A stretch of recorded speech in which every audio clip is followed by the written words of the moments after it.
Just in the shops, We the Media and Vigilant News here with Jason Bermas. Jason, how you doing? Doing well, man. Another great event, and I'm really liking this one. What's really great about this one is it's like super hot everywhere else, but the media room for the first time, yes, I'm not sweating my nuggets off, if you know what I'm saying. Well, I was in Virginia Beach in 2022. The AC went out.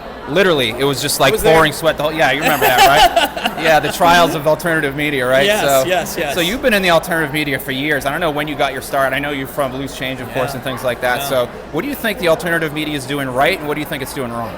Wow, man, that's so hard because I don't even know what the alternative media is anymore, right? Yeah. Like, but let's talk about it. So, yeah, Loose Change is 2005. Right. So, I've kind of seen this sphere for like almost 20 years now. And even before that, I found Alex Jones probably 2002 when he did 9/11 The Road to Tyranny and InfoWars and that sort of thing.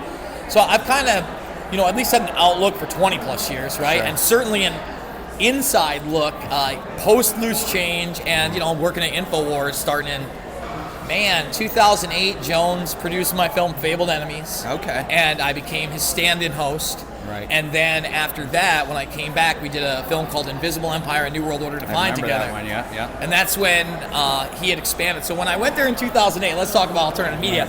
He literally had this small shack, maybe like 5 employees. Okay. It was connected to a Korean grocery store run by these brothers, and which was also connected, and this was like just outside Austin, for this like Vato, like Mexican gang barbershop. It sounds crazy, right? Yes, but totally true. And there was given like the whole circus, everybody, there was a coffee shop across the street, and there was this individual known as Leslie that was famous in Austin. You ever aware of this guy? No, I'm not famous. Okay, so just so you know, before the trans craze was everywhere, there was a guy named Leslie that looked like an old Yosemite Sam, like miner, like had that look with large breasts. What? And it gets better. He was such a local celebrity that they had done a local Visa commercial with him, and he was like a star on 6th Street. No way. Dude, he would wear angel wings. People would line up to he would come and knock on the window every once in a while. Jones's place. I saw some wild things then. So I go home, New York. I come back, and now he's got AMD's offices. Like what you're seeing now, and even a bigger expansion. Right there, that was huge. Sure. Right? I'm just like, all right, this is awesome, man. Like, we're getting some traction. And we certainly have, right? Like, to give an example of how far I think on one respect that we've come, I'm a big comedy guy, and I'm very glad they get Jim Brewer here, Roseanne, all that stuff. But I watch comedy to go to bed. I like Smile. Oh yeah. Yeah. So I'm watching one, and the guy, I have no idea who he is. I just type in stand-up comedy and watch on YouTube. Pretty liberal, left-leaning guy cracking those types of jokes. But he's like midway through his set, and he goes, "Whatever happened to those 9/11 conspiracy people? They fell off pretty quick, right?" And I'm like, and he goes, "What happened?" He goes, "I guess they were just proven right." And I'm just like, "Oh, okay." Great. Yeah. So I'll say it like this. I think there have been some huge wins, right? Like Tucker Carlson used to attack. And now he's at the forefront of 9/11 truth, on getting more action on all these podcast networks and alternative media than anybody. At the same time, I'm not alt-right. I'm certainly not a Christian conservative. I'm not a liberal Democrat either. Like, you want to pin me down on everything. I'm a constitutionalist at best when it comes to this country, because I think that you can't play team baseball. Yeah. If someone's corrupt on either side, you got to get in there, right? 100%. And that's a problem with the alternative media. And then on top of that, when we talk about religion, there's this huge spiritual aspect. And believe me, I buy into this is a fight between good and evil. Yeah. I just can't read Aramaic. And I always tell people like this. I'm 44 years old.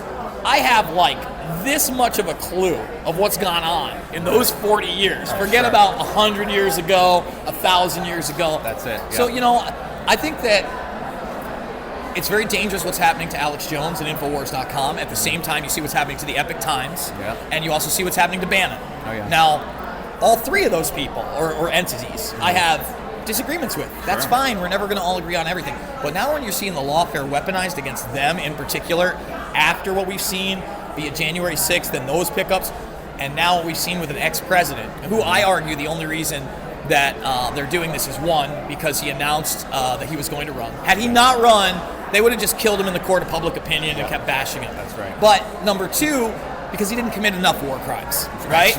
And I said that to Flynn, geez, I don't know, like a year ago. He's like, no war crimes. And I was like, well, I'm not in love with his Middle Eastern policy. I'm not one of those guys thumping my chest. He got Soleimani. Like, whoa, let's ease it up. Didn't love even his policies in Israel. Didn't love how he didn't step up in Syria after he said we were going to get out, and that non-attack happened in Duma. Those are all things that are real. Sure. That this side of things should be talking about, because we never want those things to happen again, right? Right. Exactly. And that's the problem. Yeah. But on the other side of the spectrum, like progressive or alternative media, Jimmy Dore. Sure. Doing great things, still far from perfect, but like I remember Dore, I was doing great things pre-COVID 1984, didn't really question that, and I feel bad for him because he actually had to get injured from the hate and lie shot before he woke up to that aspect. I know it, yeah. And I think that's an illustration Yes. of blind spots everywhere. Yeah. And that's what something like, especially on this tour now for like 2 years and talking to more people behind the scenes, people don't get it, man. There's just certain things like I understand that like there's probably a knowledge base in my head most people don't have because I've been down all these things and I've heard everything. And by the way, I'm not saying I get it all right, but I'll bring stuff up with people that should kind of be common knowledge in this circle, and it's not. It's not. And it's not. So, as far as kind of where we go as a society or a country, I mean, the problem is we don't really have any criminal accountability, right? And anybody who's being on, another huge problem with Donald Trump, he will not talk about Operation Warp Speed or these shots in a negative manner. Sure. That does him no favors. Definitely not. And I'll be honest, even on top of that, let's take it even another level. Tim Pool got to interview him at the Libertarian National Convention. Now, and to Tim Pool's credit, again, far from perfect, but Tim's had me on the program, and I've known Luke Radowski since before We Are Change existed. He's the only one in this whole circle of bandits that has Trump on that asked him about Assange. Right. And whether or not he would pardon him. And it should have been a no-brainer. Oh, yes. Absolutely, yes. We're gonna end that. I'm looking at that. Let's pull it back, Donnie. All right? Yeah. Because not only did you run on love the WikiLeaks, can't get enough of the WikiLeaks, have you seen the WikiLeaks? Did you not learn your lesson that you allowed Mike Pompeo and Rick Grenell and these people behind the scenes to convince you it was okay and charge him with the Espionage Act? He's not a U.S. citizen. That's magic, folks. You can't commit espionage if you're not a citizen of the country. But then you would think the irony would fall on Donnie T. They're charging him with the Espionage Act. Bro, these people aren't your friends. If they're not your buddies, okay? Like, that's what I need more of him. You know what I mean? And I'll give another great example. He just did that Fox and Friends morning show, right? Okay. And I don't know, I didn't see this coming, but 3 people, the woman asked him if she would declassify the 9/11 documents. No hesitation, he says yes. I was like, all right, that's great. Yeah. Then she says JFK. He says yes. Now he promised that twice, didn't give it to us. And then he said, I did declassify a lot of them. Then she says Epstein. And he paused for a second there. And he goes, yeah, I'd probably do that. Now, that clip's going viral. Watch it another 15 seconds. He also he's like, the other 2 more than, really? because he has a relationship with Epstein. That's a real thing. And again, that was another problem with the alternative media. My track record's great on that one. I was talking about Trump's relationship, even before, they were not in a sense of like trafficking girls and all those other things, but he absolutely knew them. I mean, very cool. Listen, here's the thing people don't understand about Epstein's network. They think it's all kids. No, some of those people grew up and helped with that network. One of the craziest examples is probably Nadia Marcinkova, who, if you read the documents, allegedly was sold to Epstein from her Yugoslavian parents at 14. Now, do I blame this girl that she's named as somebody that, had sex with underage girls and Epstein in these documents, or that he was her, she becomes like one of his establishment pilots too. Right. She ends up changing her name. No, but she's absolutely a part of that network, and that's a name we know. And then you look at other people that are part of that network, names we know. Leslie Groff, Sarah Kellen. And those ones, they married in their mid-20s to multimillionaires, So there's even a report out there, and look, I don't know whether it's true or not, but it's in the media, that it was actually Epstein that held a party with 20 women, including Melania, as the audition for Trump's Really? third wife. Yet anybody can look I that didn't up. hear that one. I mean, Okay. it's again, whether it's real or not. Sure, who knows, It's yeah. not some fake news website. I didn't get it off. Like Right, it's a right. published article. Sure. And I think that's a very real possibility, right? Like you listen. If anything, Trump is extremely transactional. The one vice you can catch him on every time is women. Yeah, I mean, seriously. And I went into it from that perspective from the beginning. You know, despite everything negative maybe I've just said about Donald Trump, still the best president of my lifetime. Absolutely. Yeah. So I think there's that acknowledgement too. Like you can't go TDS. You can't go everything is controlled opposition and he's in on it. But you can't go he's a benevolent saint. You're right? So Well, he's human, yeah. Exactly. Yeah, we're all human. Exactly. And that's the thing, like I also see some aspects of the alternative media either big on the hopium or just promoting the worst Johnny nonsense, QAnon nonsense garbage even to this day because it gets clicks and people want to feel good, right? They want to believe that superheroes exist and that they're not going to allow everything turn to shit. Right. Sorry guys, we're in the shitstorm now. It's now. We're in it together too. Yeah. And that's the other thing. It don't matter if you're white, black, Asian, a woman, a man, a liberal, or conservative. Right. This is the battle for humanity, right? And that's why when I do these things, like I think this is my 7th one, it's on transhumanism because that is a subject that transcends politics all the way around. It doesn't matter if you're in this country, that country. This is affecting all of us now. Absolutely. And it's not in the future. Like we're living it. We're living it, exactly. You know, I never thought, how do I put this? Like, thinking about where we were going. You know, I made that film Invisible Empire, right? And it's dated now, but I think it holds up. It's, 15 years old almost? Like that, yeah, I think we had our 14th anniversary last April. Okay. Right? Yeah. Right? You know, we talk about the old school chip. We're way beyond just an RFID tag, right? We're in the bio-nano era. Yeah. We're talking about human brain interfaces on a consumer level. AI is not only operational, but now taking on personas in the commercial level. Right. We're here, man. And so now it's like you're really looking around. You're not just looking at your country. You're looking at human civilization. And, you know, the other thing that I always hone in on these talks is I talk about a document called the Future Strategic Warfare 2025. Okay. And it is published in July 2001, pre-9/11. It's a NASA document. Chief scientist at NASA at the time, Dennis Bushnell. But first of all, I think it's a blueprint for the next 20. It's like spot on. Is it really? Okay. But, yes, but very early on, it goes through the stages of humankind. And it goes into the hunter-gatherer stage and gives you the dates. Right. Industrial Revolution stage gives you the dates to about like 1950, 60.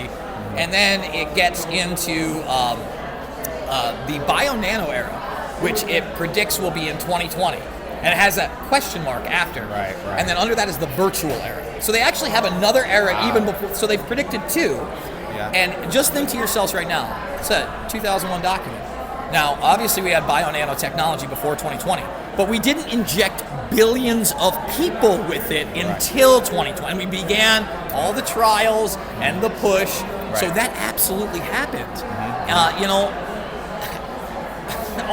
all I can say is that alone should alarm people, that they plan that well in advance and actually get there. Because if they get to the virtual era, everybody, we're not human anymore. Exactly. We're not human. And look, I do think there are certain things that make us human. And that's the big lie, right? Everybody wants, one of the things I highlighted this time around is the idea of the multiverse and the metaverse. Right. And to me, I think they're both total bullshit. 100%. Yeah. And, you know, I don't claim to be a quantum physicist, but when they start telling you basically every Marvel movie and comic book you've read for the last 100 years is real. That comes from the intelligence apparatus, by the way. Yeah, exactly. And that there's an infinite amount of me. And that one me, I'm the president of the United States. The other one, I'm just like a prolific serial killing pedophile. I don't believe that. Or, you know, I think when you go to that aspect, it takes away the idea of free will, and that's why they want to do that. And it's almost the same as the metaverse, because now you're in this virtual environment, and it's you have no physical limitations. That's right. Right. Yeah. So I think that we're in base reality. Okay. I think we're in base reality. Like the simulation theory is the same as the metaverse theory to me. Exactly, yeah. Zeros and ones, and they're selling us on that at the same time. Think about that. They want to sell us on the metaverse and the multiverse. And really, they're very complementary of each other, because if you're in the multiverse, it could just be a metaverse simulation of everything infinitely running. It's a false dichotomy. I mean, I don't know if you've ever read Stephen C. Meyer. He debunks the multiverse so well. It's nonsense. Yeah. So, again, and with the metaverse, you're zeros and ones. You're a program. Again, Right. No, you're in base reality, and you are a spiritual entity, but you will have biological boundaries, right? You have to live in that reality. Yes. Notice that's what the transgenderism thing is. It's not only separating you from your biology and reality, but pushing you towards transhumanism. Yes. Because what? You can take on any form you want. It's fluid. You're not a man. You're not a woman. It's like an outfit. You can try it on anything you want. Anything you want. And listen, this has been pushed in mainstream entertainment for a very long time. I forget the one with the sleeves. Do you know which one I'm talking about? It was on Netflix. Carbon, something, Altered Carbon. Yes. Altered Carbon sold you on that, and it's far from the only thing. Oh, no. Right? I mean, there was the book series called Otherland in the 90s. I can't remember the author. 4 books. And it was all about this metaverse reality where everybody's plugged into a matrix. They're living in these fake realities. People's sexuality is depending on like their digital self. And so they've been talking about this stuff for years. Well, I highlight Martine Rothblatt a lot of these things. And for those that don't know who Martine Rothblatt, that was Martin Rothblatt back in the day. Probably the most powerful transgender person on the planet. The second richest. Pritzker is actually the richest really? one. Okay, Yeah. wow. Yes, and yes, in the Pritzker family of the governor of Illinois. Okay, all right. But Martine Rothblatt wrote a book in the 90s. Someone was really kind enough to send me a hard copy of it, too. It's called, what is it? Unzipped Genes. And it's taking charge of baby making in the new millennium. Oh, wow. Now, there's a passage in there that I've read on air where Rothblatt discusses an Asian couple that wants it's unbelievable, but wants a child to have both sexes, to be hermaphroditic, to program it in so that child, when it grows up, it can enjoy both sexual pleasures. And that's a promotion. Do you realize how ridiculously perverse and actually not only human, but anti-nature that is? Oh, yeah. 100%. Again, that's why hermaphrodism is an anomaly in our species, like a very scarce anomaly. To do that on purpose, as though that's like a bonus point, it shows the madness. And look, Rothblatt started SiriusXM. Wow. Okay, very involved in NASA. Yeah. And again, also has their own religion called TerraSim, where they're building these digital twins, like you were talking about, and talking about uploading consciousness. And for years, through TerraSim, Martine Rothblatt built a replica of her wife. So after Martin transitioned to Martine, already had kids, stuck with the wife. They're still together. Okay? And then rebuilt her as a robot called Bina 48, which Rothblatt is hoping will be the first AI/robot that passes the Turing test. Wow. So that's part of their religion. And then you look at what else Rothblatt's up to, other than being huge in the LGBTQ, AI, elemental PO movement. They're also, she's also the head of a thing called United Therapeutics. And United Therapeutics not only got FDA approval to use xenotransplantation on humans, and what that is you'll take human biology and you will grow it in a pig. And for instance, kidneys are the thing that they started to do. Sure. So now we have 2 cases already with United Therapeutics within the last few months. The first gentleman died. He lasted about 2 months afterwards. They said it was other reasons, who knows. Right now, there's another woman who was extremely unhealthy that also took one. I think she's about 6 weeks deep, and I check every week or so to see if she's still alive. Sure. But again, this is the FDA approved. That's transhumanism. And I'm not necessarily against things like that. Again, if it's going to benefit humanity, but is it going to benefit most of us? I'll give you another example. With xenotransplantation and that, I had Greg Autry on my broadcast, and he wrote a book recently with Peter Navarro called Red Moon Rising. Okay. And it's basically about space race, NASA. It was an interesting interview because usually he doesn't talk to people like myself that are pretty, into NASA and what it really is. And at first I ask him, I'm like, hey, what about the classified programs? And he goes, well, there are no classified programs. And then I bring up DARPA and Blackjack and that Elon Musk. has now been commissioned. I mean, he launches all that stuff anyway, but he's actually been commissioned to build their new spy satellite network, right? Okay. And I asked him about that, and he goes, well, I can't talk about classified projects. You can't make it up within 5 minutes of each other, right? No kidding. So one of the things we did talk about, though, was the ISS. Okay. And for those that don't know, a lot of experimentation, even to do with the hate and lie shot, had to do up there. For instance, hydrogels in the ISS are developed. And then getting back to the xenotransplantation, we were talking about printing organs. And I was like, okay, well, that's interesting. Because for those that don't know, human beings don't do well in space. So like the longer you're in space, your muscles atrophy. It doesn't even matter if you're in a containment unit. I think it was Scott, I can't remember his last name, I always mess it up, but he got into politics afterwards. He went for 6 months and he was like, his body was toast, exactly. So I go, that's like almost a conundrum. Like, how is the human biology gonna flourish in there? He goes, well, actually, the reason that it works better is because you don't have the gravitational pull and force as much in space, and so you're not printing anything that's flat. It's easier to expand and look biological. And I thought that was super interesting. So listen, I'll talk to anybody. But whether I trust that person or whether they, and I'm not trying to be the ambush journalism guy this time, depends on where I am. Yeah, right, exactly. But like if they get booked for my show for Making Sense of the Madness on Patriot TV, I want to be cordial, but at the same time, I don't want to buy into their bull snap, and I want to challenge them on things. Another great example of that, and that's a problem with the alternative media. There's a lot of yes men out there. Oh, yeah. Had Conrad Black on. Do you know who he is? No, I don't know who that is. So he is a former multi-billion-dollar media mogul. Like, think Robert Maxwell, because they were good friends. Oh, wow. Okay. All right. Thank you. Yeah. So I kind of brought that up in the beginning. Now, I had forgotten, and I wish I hadn't, that Vicky Ward, who was the Vanity Fair reporter, that said she got her story on Epstein scrubbed all the way back in 2003 for Vanity Fair. Remember her? Yeah. She had said Conrad Black was the one that put the kibosh on it. No way. Oh, really? yeah. So I hadn't even remembered that. Sure. But I kind of pressed him on Robert Maxwell. Okay, yeah, that should have been interesting. It was, and you could tell he was getting uncomfortable. I'm sure. And he's like, and then when I brought up Ghislaine Maxwell, he's like, oh, well, I think she got a raw deal. And I'm like, well, that's interesting. We're going to break. Yeah, right. And, he was on to promote some history book that he'd written. And honestly, I'll say this about Black. I don't think that he's all bad, and I had a really interesting conversation. I'd love to have him back because he's one of the few billionaires that was actually successfully prosecuted and put in jail. And that, doesn't usually happen to billionaires unless you step on the wrong toes. Oh, yeah. Which at some point he obviously did. Yeah, no kidding. Well, I mean, there's so much importance for critical thinking. I'm big into discernment, using logic, reason, using the Socratic method. And if you do that, then you can often avoid all these landmines. But if you get fundamentalist about what you believe, that's where there can be a problem. So I'd like to absorb it all, see what I can find out as a truth, and the truth will bear itself out. Not that we necessarily know what it's going to be because it's so massive and enormous, like, how can you really tell, right? So you said you're on Patriot TV? I am on Patriot TV 5 days a week, and then I'm also on TNTRadio.live 5 days a week, live at 8 to 10 p.m. Eastern Time. So you can there's so much Bermas out there right now that I can't handle it. Right. But yeah, 3 hours a day, 5 days a week. I really don't take vacations or breaks unless I'm coming here.